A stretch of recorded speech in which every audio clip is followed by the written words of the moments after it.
Hello, my name is Rachel, and I'm 38 years old. Lately, my life has been really difficult. The past few months have taught me to relearn so many things, especially about trust and resilience. My husband, Paul, was the root cause of much of my struggles. However, in the midst of it all, a kind person stepped in and helped me avoid further pain. Let me start by telling you a bit about the people in my life, the ones who have played important roles in my story.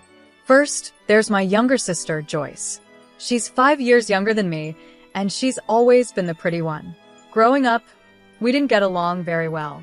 I was the nerd, while she was the popular one. For some reason, she seemed to always pick on me. It felt like she was jealous, but I couldn't understand why. My mom tried to help us get along, but no matter what she did, it didn't really work. When I went off to college, we stopped talking much. It wasn't that we were angry or anything, but we just drifted apart. After I graduated and she became a teenager, we started talking a little more, but it wasn't like we were ever close. Our relationship got better in a way, but we never really bonded like sisters usually do. I accepted that this was the best we could have, and I was okay with that. Next is Paul, my ex-husband. Paul and I met at work, and we hit it off right away. He was charming and sweet, and we dated for about 4 years before we got married. After our wedding, we worked really hard and managed to buy our first home together. I was the one earning more at the time, so the mortgage and the deed were in my name. Everything seemed perfect. 3 years into our marriage, Paul brought up the topic of children. "Honey, there's something I've been thinking about," he said to me one night. "I need you to hear me out and keep an open mind, okay?" "Sure," I replied. "What is it?" "Well," he continued, "we've been together for a while now, and I was wondering if maybe we should start thinking about having a family. What do you think?" I hesitated. Paul knew how I felt about having kids, and I wasn't too sure about it. "Paul, you know I'm not really into that idea," I told him gently. "I know," he said, "but we have the financial stability now. It wouldn't be that hard, and imagine how cute little versions of us would be running around the house. Don't you think?" I smiled at the thought, but remained cautious. "Yeah, but kids are a lot of work. They're a huge responsibility. We're 3 of the most hardworking and responsible people we know, aren't we?" he teased, trying to win me over. "Just think about it, okay? I promise I'll help with everything." Despite my doubts, I eventually gave in. Paul kept bringing it up, and over time, I started to warm up to the idea. Soon enough, we welcomed our first child, a son. 4 years later, we had a daughter. At first, Paul was very supportive. He helped out with the kids, and I thought everything was going well. But things changed quickly. Paul slowly stopped helping around the house. All the responsibilities fell on me, taking care of the children, the house, and everything in between. I found myself doing it all. After our son was born, Paul got a promotion and started earning more than me. One day, he came to me and suggested that I should stop working. "I'm making enough now," he told me. "Why don't you focus on the kids and the house? You don't need to work anymore." I tried to resist at first, knowing how important my career was to me. But Paul was persistent. He kept saying it made sense for our family, and eventually, I gave in to his wishes once again. I quit my job, thinking it would make things easier for everyone, but I had no idea how much worse things were going to get. I decided it wasn't worth the argument anymore, so I accepted my new role as a stay-at-home mom. To keep myself from getting bored, I picked up a new hobby, hosting dinner parties. It gave me something to look forward to, and it was nice to have my family around. I often invited my mom and my sister, who both lived nearby, and whenever my mother-in-law, Cheryl, was in town, she would join us as well. At first, this new life felt strange, but over time, I started to get comfortable with it. I had more time to spend with my kids, and I got to see my family often, which brought me some happiness. Paul and I were doing okay, at least I thought so. However, there had been some strain in our relationship. After giving birth to our second child, I went through a traumatic experience where I almost lost my life. It was a terrifying time for me, and it definitely affected our marriage. But I tried to push past it, telling myself everything would be fine eventually. I didn't think anything else was seriously wrong between us. But how wrong I was. One afternoon, I was cleaning our bedroom when I stumbled upon something that stopped me in my tracks, a pair of panties that didn't belong to me. They were lying in a corner, and my heart sank the moment I saw them. My mind started racing. How could this be? Were they someone else's? Was I not enough for Paul? I had been feeling distant from him lately, but I had just had a baby. It hadn't even been a full year since I gave birth, and I was still recovering, both physically and emotionally. I had been going to therapy to help deal with my postpartum trauma, making slow progress. But it seemed like it wasn't enough because now I was faced with the reality that my husband might be cheating on me. Once the initial shock wore off, anger took over. I couldn't believe this was happening. I had to know who he was cheating with and why. My hands were shaking as I grabbed my phone and sent Paul a picture of the underwear. I texted him, asking, "Whose are these?" But I didn't stop there. I needed more answers, so I opened his laptop and logged into his social media accounts. I wasn't proud of it, but I was desperate. I scrolled through his chats, hoping to find something, but at first, there was nothing suspicious. No unfamiliar women, no secret conversations that stood out. This only confused me more. I went through every contact, every message, trying to find some sort of clue. As I scrolled, I noticed that my sister's name popped up in a lot of the conversations. At first, I didn't think much of it.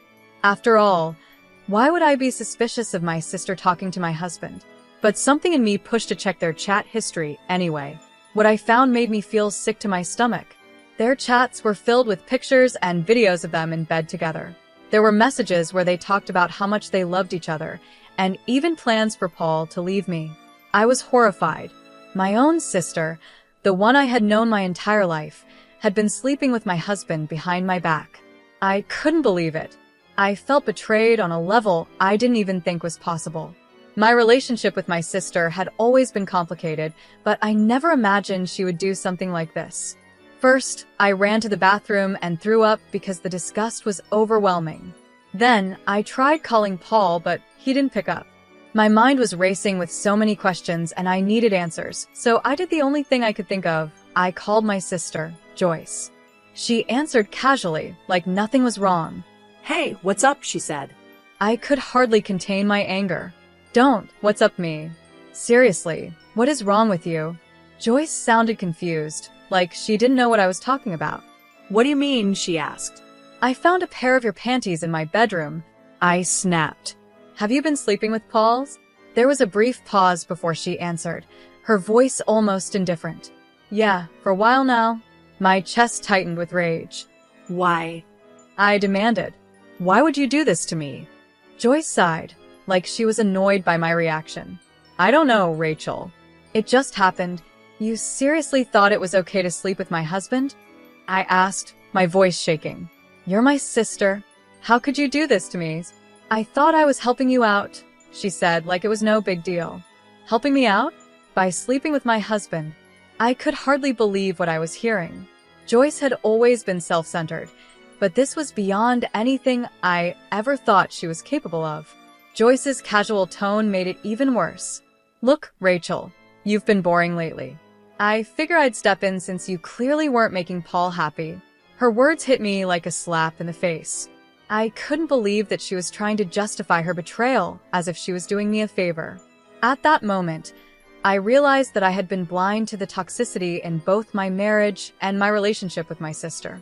The people closest to me had torn my life apart, and I was left to pick up the pieces. I couldn't believe what I was hearing. "You kept Paul busy so I could focus on the kids? Are you serious?" I shouted into the phone. "That's the dumbest thing I've ever heard." Joyce sighed on the other end, her voice flat. "Look, we didn't mean for it to go this far, okay? I only did it because he kept hitting on me, and he's a nice guy." I felt my heart drop even further. "But he's my husband, Joyce. Why would you help tear our family apart like this?" She didn't seem to care. "I just want what's best for Paul. If I'm what's best for him, then so be it." I was stunned. "You're disgusting," I spat before hanging up. I couldn't believe her nerve. My own sister, who was supposed to have my back, had betrayed me in the worst possible way. I lay in bed, completely numb, tears streaming down my face. I never thought my life would come to this. Everything felt shattered. Eventually, my youngest child woke up crying, pulling me out of my daze. I wiped my tears and tended to her, trying to push the pain aside. I couldn't let my kids see that something was wrong. They didn't need to carry this burden. As I went through the motions of the day, picking up my oldest from school, making dinner, and trying to smile when they asked where their dad was, I lied and told them he was working late. Inside, I was falling apart. As the hours passed, my anger turned into worry. It was almost 10 p.m., and Paul still hadn't come home. I tried calling him multiple times, but he didn't answer. I even tried calling Joyce to see if he was with her, but she didn't pick up either. Exhausted and emotionally drained, I finally went to bed, hoping that maybe, just maybe, I'd wake up and find that this had all been a terrible nightmare. But when I woke up the next morning, the feeling of dread only deepened. Something was wrong, and I could feel it. I looked around the bedroom and noticed that Paul's things were missing. I rushed to check the cupboards, the drawers, and anywhere he might have kept his stuff. Most of it was gone. He had left while I was asleep, without a word, without a note, without a goodbye. I stood there, in disbelief. Paul had just left. He didn't even try to talk things through or explain himself. He had simply packed up and walked out of our lives. I didn't know what to do. My mind was racing, but the only thing I could think about was my children. They needed me, and that had to come first. So, I did what any mom would do. I pushed down the pain, got my kids ready for the day, dropped my oldest off at school, and then drove to my mom's house with my youngest. When I got there, my mom could tell something was wrong. I was distant, barely speaking, my mind trapped in a whirlwind of emotions. I hadn't even had the courage to tell her about Paul and Joyce yet. All I could think about was how I was going to raise 3 kids on my own. The weight of it all was too much. Finally, my mom couldn't take my silence anymore. She looked at me, concerned. "Okay, enough," she said, her voice firm but gentle. "What's going on? Something's clearly bothering you." I hesitated. How could I even begin to explain? "I don't know how to say this," I started, my voice trembling. "Just start from the beginning," she urged. "What happened?" I took a deep breath and blurted it out. "I found out Paul has been cheating on me." My mom's face fell in shock. What? "How do you know?" "I found another woman's underwear in our bedroom. When I asked Paul about it, he didn't answer, and then he left." Her eyes widened. "He left? What do you mean he left?" "When I woke up this morning, all his things were gone. He packed up and left during the night. I didn't even realize when he came back." My mom shook her head in disbelief. "Oh my God. My poor girl. I'm so sorry this happened." I could feel the tears welling up again. "Yeah," I whispered. "It gets worse." My mom's expression changed to one of deep concern. "Oh no. What happened? Do you know who he cheated on you with?" I nodded slowly. "Yeah, I know who it was. I went through his things, and I found out." Mom looked at me, her eyes searching mine. "Who was it?" I could barely get the words out. "It was Joyce." There was a long, heavy silence. My mom's face went pale as she stared at me in disbelief. "Excuse me? What did you just say?" "My own sister," I repeated, the pain and betrayal washing over me again. "Paul has been cheating on me with my own sister." My mom's hands flew to her mouth, her eyes wide with shock. Neither of us could believe the nightmare we were living. I called Joyce to confront her about everything, and to my shock, she was completely casual about it. She told me they were in love and that she believed she was the best thing for Paul, so she planned to stay with him. I couldn't believe what I was hearing. My own sister had betrayed me, and she didn't even seem to care. "Oh my God," I whispered. "What has she done? How am I going to survive this?" I felt completely lost. I had 3 kids to raise, no job, and now no husband. "Look," my mom said gently, "why don't we just get some rest for now? We'll figure this out together. I'm here to help you, okay?" I nodded, feeling grateful for her support. Yeah, okay. "Thanks, Mom." By the time I had finished telling my mom everything, I felt numb. It was strange, but somehow, talking about it wasn't as hard as I thought it would be. Maybe I had already started to shut down emotionally. That night, I slept while my mom took care of my youngest. I felt drained, like my body couldn't handle any more. When I woke up, I heard my baby crying and my mom's voice, loud and angry. I rushed out of bed and saw her on the phone, looking furious. She hung up as soon as she saw me, and her expression softened. "I'm sorry for the noise," she said, "but don't worry about it." I didn't need her to explain. I knew she had been giving Joyce a piece of her mind. Over the next few days, my mom stayed with us, and it helped to have someone by my side. Joyce kept trying to call our mom, but she asked me to block Joyce's number. It was comforting to have someone understand my feelings, especially when I felt so alone. Soon, I found out from mutual friends that Paul and Joyce had gotten married. They reached out to me, confused and concerned, and I had to explain the whole awful situation. It was humiliating, but they were supportive. Many of them blocked Paul and Joyce, refusing to associate with them anymore. I couldn't believe they had gotten married the day after Paul left me. It hurt deeply, but I realized I shouldn't have expected anything different from them. When I told my mom, she was furious. My mom is usually calm and composed, so seeing her so angry was surprising. Still, her support meant everything to me. She didn't have to help me financially, but she did. She even assisted me in getting job interviews, knowing how much I wanted to contribute now that Paul was out of the picture. Taking care of the kids was manageable, but every time they asked about their dad, I had to fight back the tears. Even though it was tough, we were getting through it. About a week later, I received a letter from Paul. I didn't want anything to do with it. In my mind, a week was far too long for him to try and make things right, especially after abandoning his family. I figured it was some kind of apology, but I didn't care anymore. I was done. Without thinking twice, I burned the letter.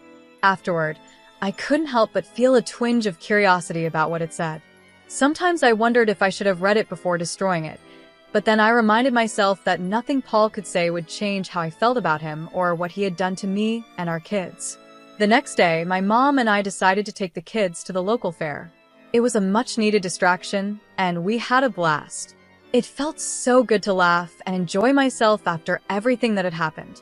For the first time in what felt like forever, I allowed myself to have fun. That night, after we got the kids to bed, my mom and I relaxed with a bottle of wine. I opened up to her about the letter. "So, something came in the mail for me yesterday," I said, swirling my wine glass. "Oh? What was it?" my mom asked. "A letter from Paul," I replied. My mom looked at me in surprise. "What?" "What did it say?" "I don't know," I admitted. She furrowed her brow. "What do you mean? You didn't open it?" "No, I didn't want to deal with anything he had to say," I said. "So, I burned it." "You burned it?" My mom's eyes widened in shock. "Cow. What if they were divorce papers or something important?" I shook my head. The envelope didn't look official or legal. "I'm sure it wasn't that." My mom sighed. "Well, if you're sure, but what do you think was in it?" I thought for a moment, but I honestly had no idea. Maybe it was an apology. Maybe it was nothing. But whatever it was, I knew it couldn't change the way I felt about Paul, or what he had done to me and our family. I was moving forward, with or without answers. "I don't know," I said, thinking about the letter I burned. Maybe it was a weak apology or a request for his stuff back.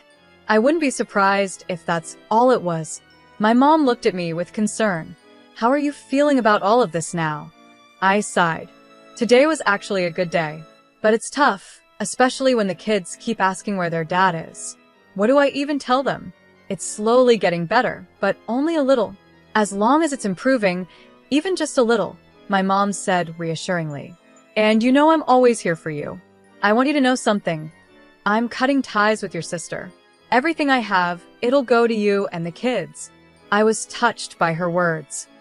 "Mom, that means so much to me, but are you sure? Evelyn is still your daughter, too." She nodded firmly. "I know you and Joyce had your differences growing up, but what she did is unforgivable. I raised both of you better than this, and clearly, Joyce didn't care. She's no longer my daughter after what she's done." I was speechless. A part of me understood my mom's decision, but I also knew how painful it must have been for her to make. I could never imagine cutting off one of my own children, no matter what they did. But hearing her say it made me even more grateful for her unwavering support. I knew it couldn't have been easy for her, and yet, she stood by me. Another 5 days passed quietly, and one afternoon, there was a knock on the door. It was strange because I wasn't expecting anyone. Besides my mom, who was at work, No one ever visited me anymore. Feeling a bit uneasy, I opened the door cautiously and saw 3 men dressed in black suits standing there. I opened the door just a crack and asked, "Who are you?" They introduced themselves as lawyers and told me they had something for me. One of the men handed me a letter and then a check. When I looked at the check, my jaw dropped. It was made out to me for $980,000. "There must be some mistake," I stammered, completely stunned by the amount. "There's no mistake," one of the men said gently. "Please read the letter." With shaky hands, I opened the letter. As I read the first line, "Thank you for saving me," I realized the money was from my mother-in-law, Cheryl. She explained in the letter that she had tried visiting us 5 days ago, but found no one at home. When she called Paul, he made excuses about not being able to get into the house. Cheryl became suspicious and pressed him for the truth. Eventually, Paul confessed everything about the affair, about leaving us. Cheryl was disgusted by his behavior. She wrote that she was deeply sorry for everything I had gone through and was grateful that I had not trusted her son with her assets.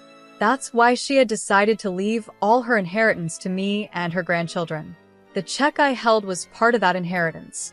Tears filled my eyes as I continued reading. The lawyers then explained that Cheryl had been terminally ill and she had passed away just the day before. She had instructed them to make sure I received the money immediately after her death, so I could take care of myself and the kids.